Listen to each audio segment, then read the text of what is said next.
produits qu'il propose donc dans son domaine.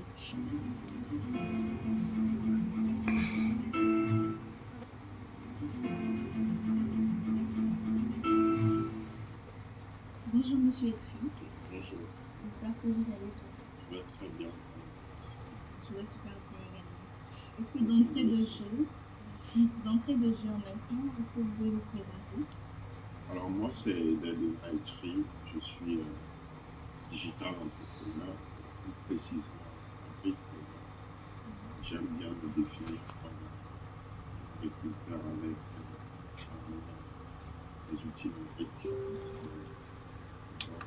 Je suis dans le secteur de la transformation digitale officiellement depuis 2011 et j'ai travaillé sur plusieurs produits digitaux pour le secteur agricole, mais aussi d'autres secteurs. Mais le secteur agricole est le secteur qui m'a vraiment révélé.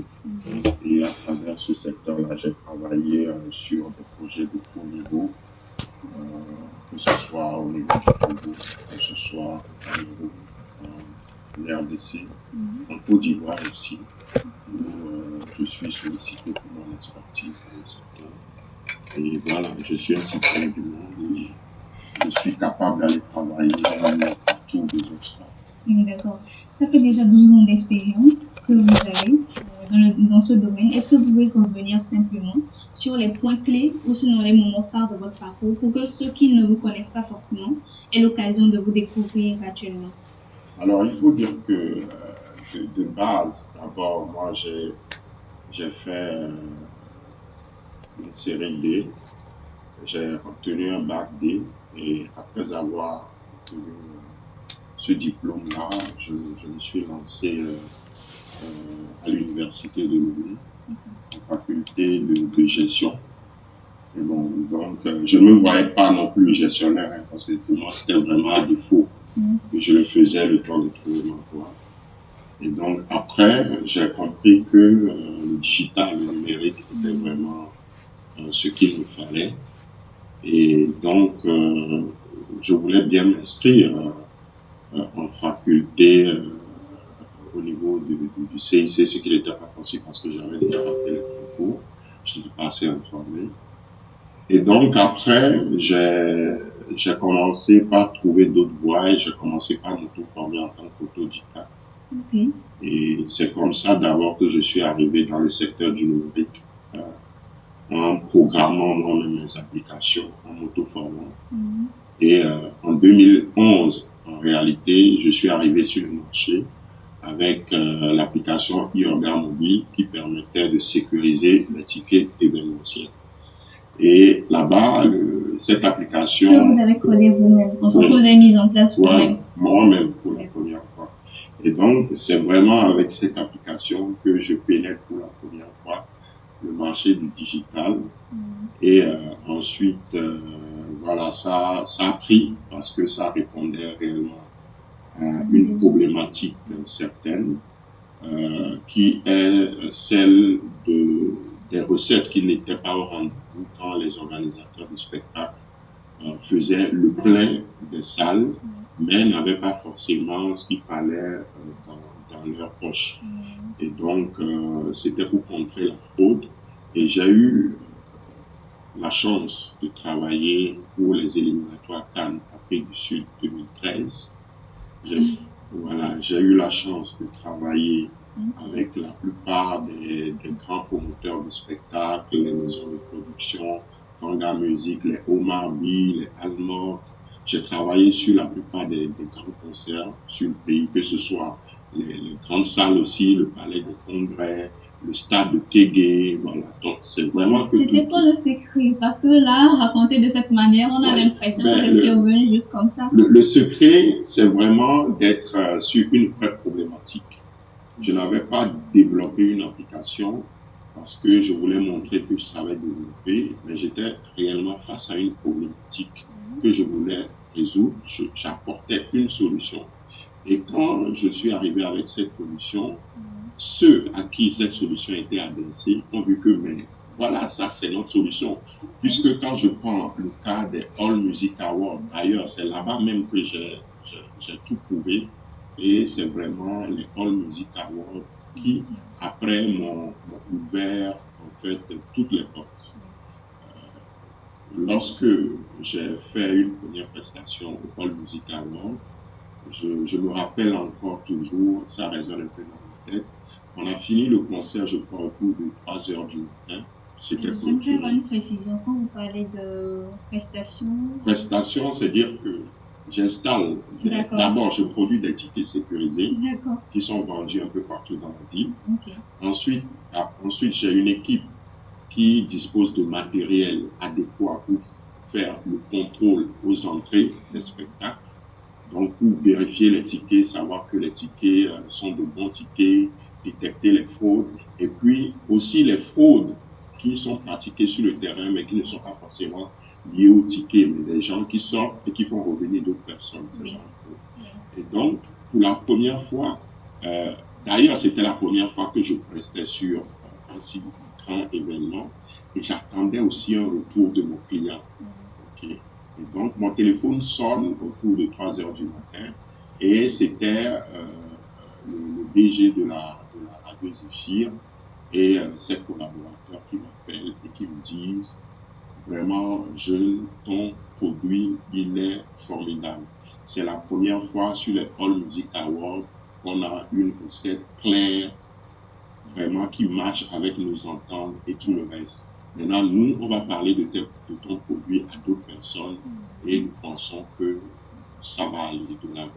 Et je vous assure même que cette prestation, je l'ai fait quasi gratuitement et je me suis même débrouillé pour trouver les lecteurs qu'il fallait parce que je n'avais pas les moyens d'avoir les lecteurs, même jusqu'à 17h30, 18h, où les salles on devait déjà commencer par mettre les installations, on commençait par ouvrir, je n'avais pas le matériel. Voilà. Donc c'est vraiment un parcours de vie, mais qu'on a quand même réussi après. Donc on a relevé après les défis.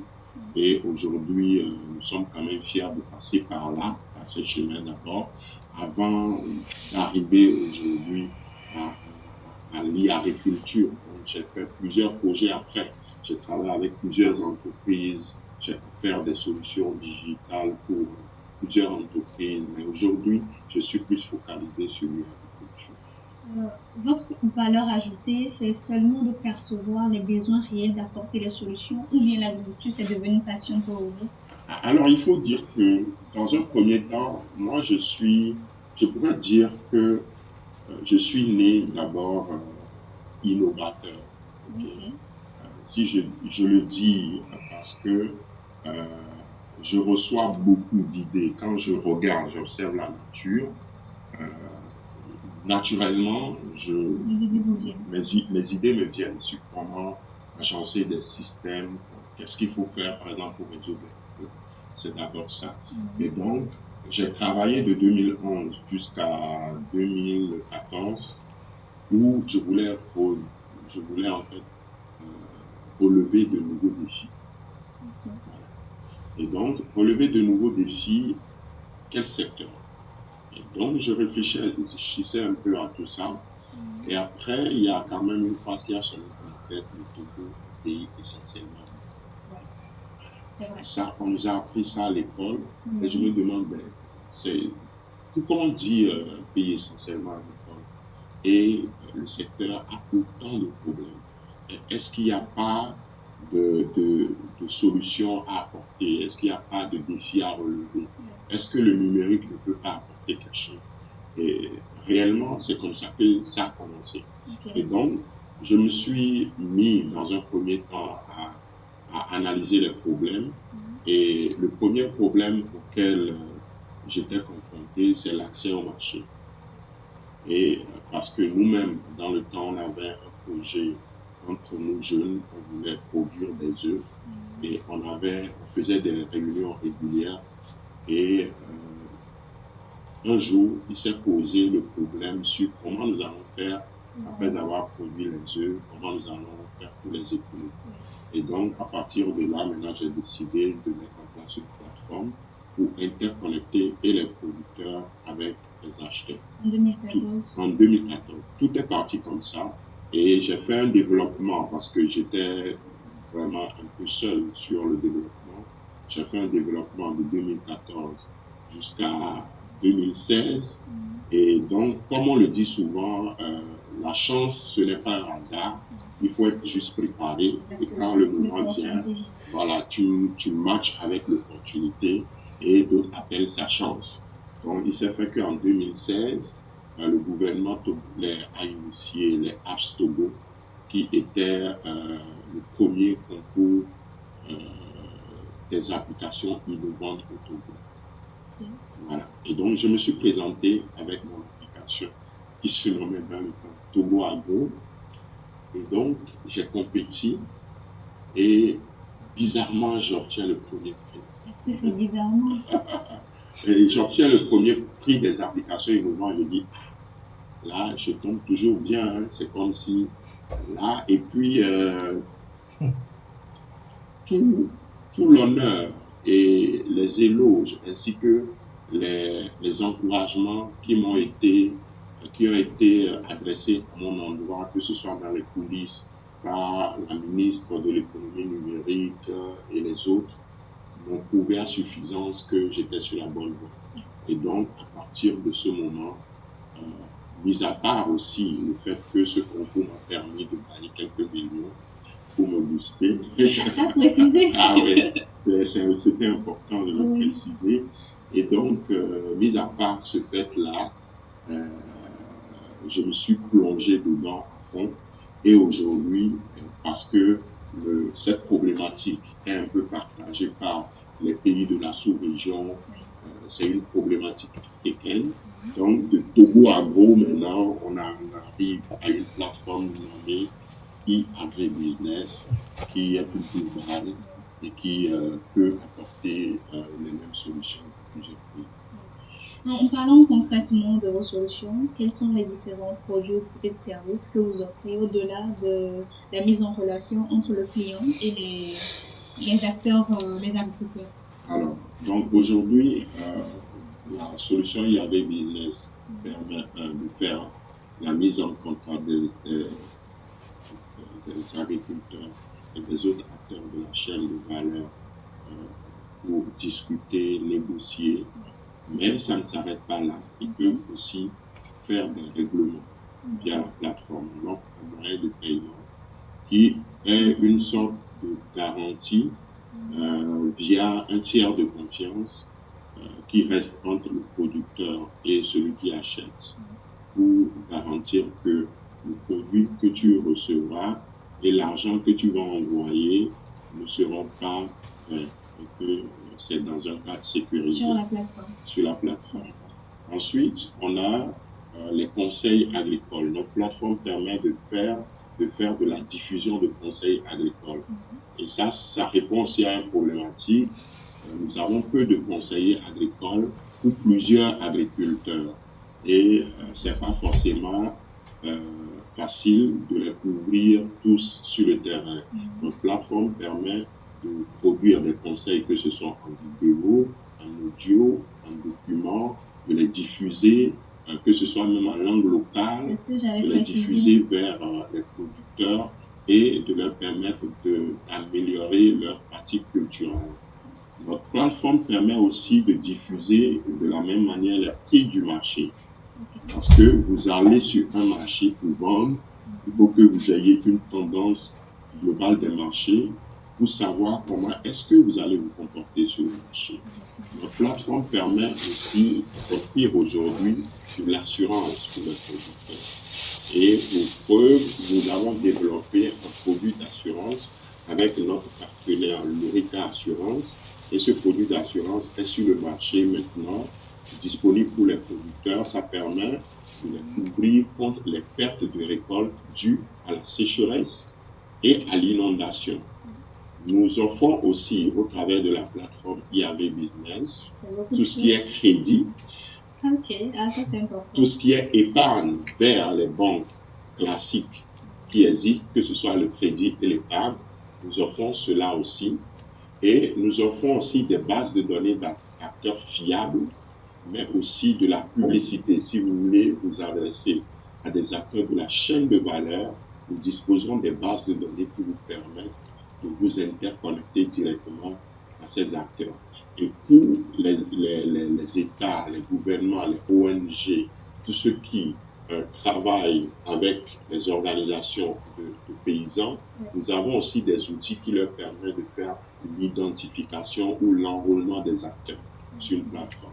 Donc c'est pour ça qu'aujourd'hui, on ne parle plus de site ni d'application, c'est vraiment une plateforme intégrée. Une plateforme intégrée qui prend en compte, et d'ailleurs nous avons d'ici juin la version 3 de l'application de la plateforme IAV Business qui arrive avec force, avec des de nouvelles fonctionnalités.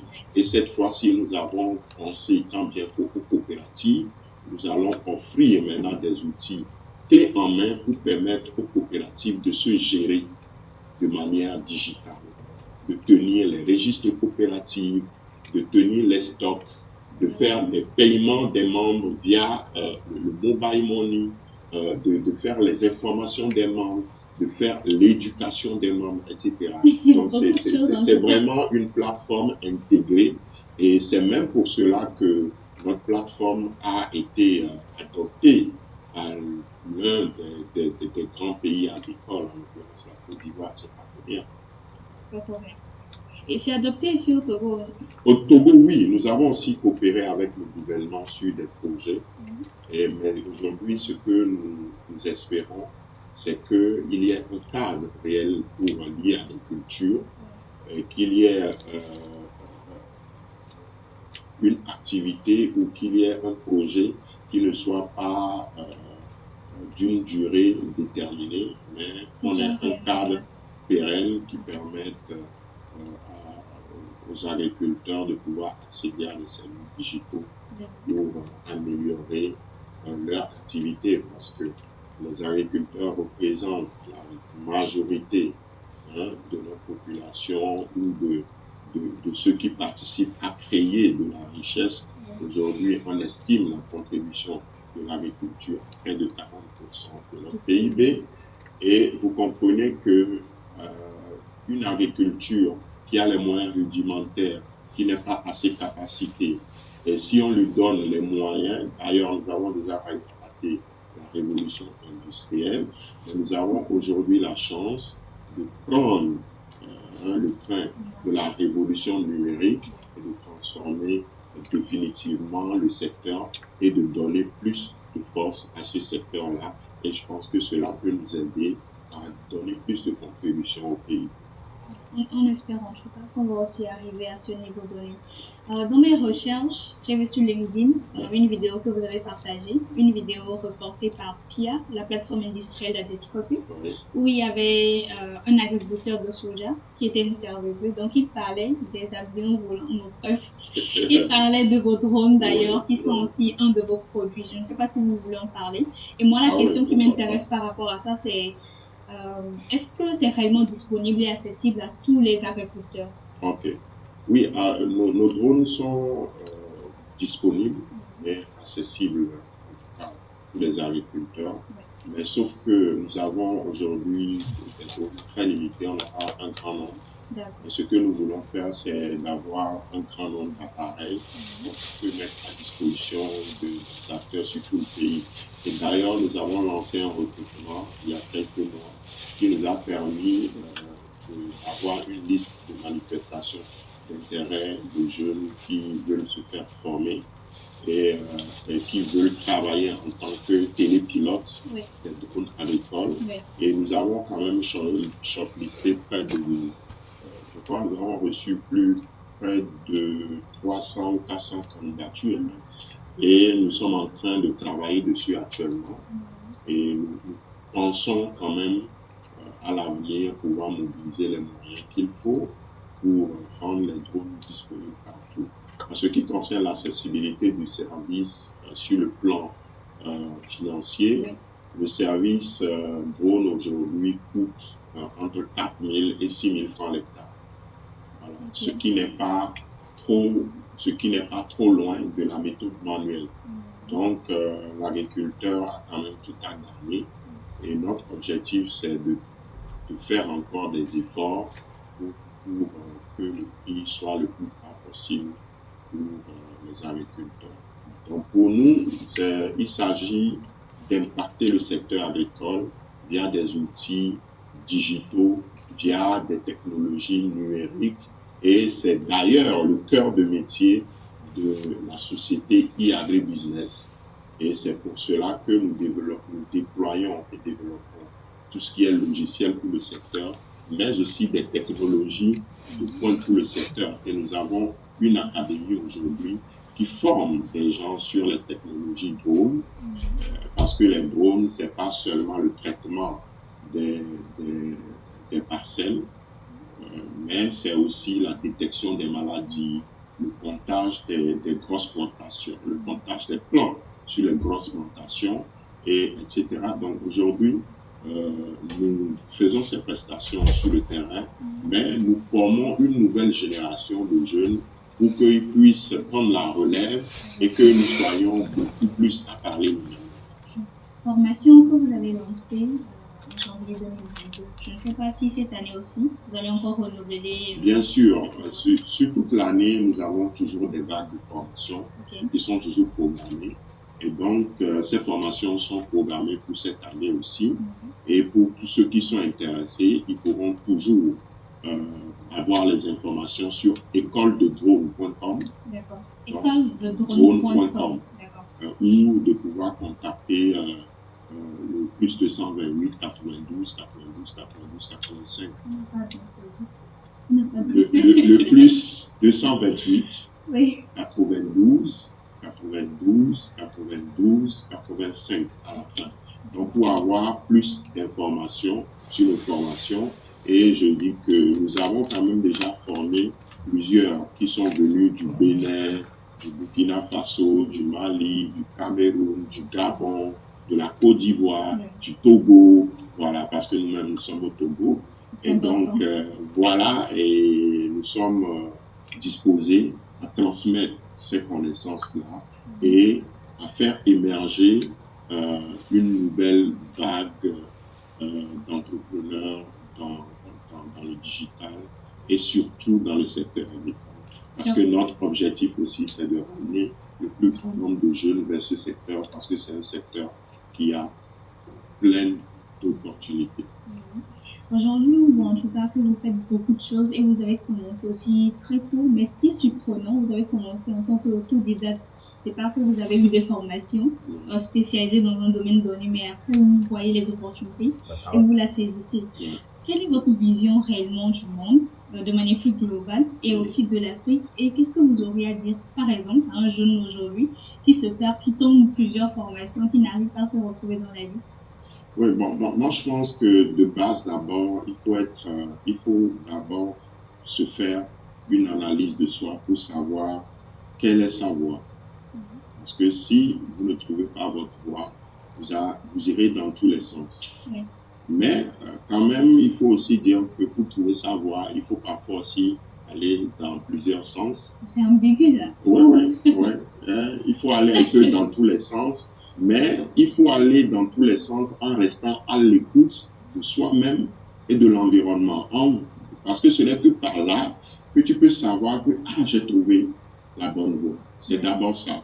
C'est qu'à un moment donné, je faisais les sites web, j'essayais de bricoler. Mais à un moment donné, je me suis écouté et je me suis aperçu qu'en réalité, c'est ce qu'il me fallait. Parce que je pouvais travailler dessus du matin jusqu'au soir. Même sans manger, j'étais en joie. Je pouvais travailler dessus sans être payé, j'étais toujours moi-même. Donc c'est d'abord ça. Et donc, une fois que vous avez votre voie, mais foncez, que rien ne vous arrête et que vous ne vous arrêtez pas à la première difficulté ni à la deuxième difficulté. S'engager sur un projet ou sur son projet d'avenir, c'est comme un mariage. Dès que vous rentrez dedans, vous foncez jusqu'au bout. Donc, c'est un peu ça. Et en ce qui concerne moi, ma vision du monde, je pense que le monde, ça fait comme un seul pays. Et tant que vous êtes compétent, vous pouvez vendre votre compétence partout. Vous pourrez toujours servir. Et vous n'avez pas forcément besoin de vous limiter en disant que non, parce que je n'ai pas fait telle étude, je n'ai pas fait ceci, je ne peux pas aller vers tel secteur, je ne pourrais pas être efficace, je ne pourrais pas réussir. Non, il ne faut pas se poser des barrières. Voilà. Et aujourd'hui, moi, j'ai bien progressé dans le secteur avec des années d'expérience, mais je n'ai pas aussi lâché. Aujourd'hui, quand même, sur le plan académique, j'ai un master en Digital Project Management. Voilà. Donc, on peut toujours évoluer en faisant des pas, mais toujours construire aussi une carrière académique qui matche avec tout ça, parce que le monde, bizarrement, ne regarde que les diplômes. Voilà, malheureusement, mais il y a quand même aussi qui reconnaissent les compétences et qui savent dire oui, lui, il est compétent, il sait faire, et voilà, et qui font confiance. Ça demande beaucoup, en tout cas, de courage et une confiance absolue en soi. Ah oui, et il faut être prêt à faire le sacrifice. Voilà, c'est un risque. C'est un risque, vraiment. Il faut être prêt à prendre le risque. D'accord. Au vu de vos palmarès aujourd'hui, on voit que vous êtes reconnu chevalier national de l'ordre de mérite. Également, vous êtes premier entrepreneur dans le domaine du digital. Vous avez notamment plusieurs prix qu'on ne saura pas étaler forcément ici. Oui. Quelle est votre satisfaction, votre sentiment et qu'est-ce que vous pensez faire de plus de 2023? Enfin, à quoi on aura droit en termes d'expérience encore en 2023? Bon, déjà, moi, je me dis que c'est cette année 2023 que je commence en tant qu'entrepreneur. Depuis 2011, vous n'avez pas encore commencé? Non, j'ai juste appris, j'ai capitalisé. C'est maintenant même que ça commence. Ok. Voilà. Parce que c'est maintenant, et je parle franchement, je ne le dis pas, c'est maintenant même que le travail commence. On va juste apprendre de nos erreurs, on va juste se repositionner et on va devenir de vrais champions pour le pays. C'est vraiment, dans ma tête, c'est ce que je vise pour cette année. Être champion du Togo dans le domaine de l'agriculture. Oui, champion au Togo, mais champion pour faire rayonner aussi le Togo.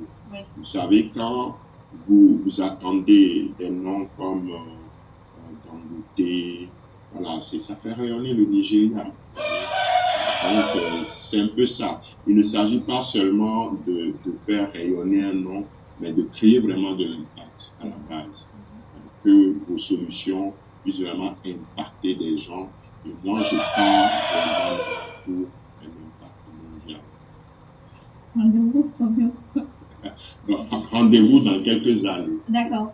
Rendez-vous dans quelques années pour faire exactement le point. Monsieur Thierry, je ne sais pas si vous avez un mot de fin à l'endroit de notre public.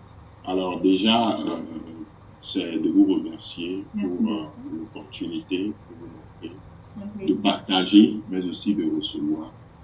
Parce que dans chaque situation, on reçoit toujours. Et si j'ai peut-être un petit mot à l'endroit de mon frère dans le digital, c'est de leur dire que oui, nous avons continué les efforts que nous faisons à faire encore beaucoup plus qu'hier.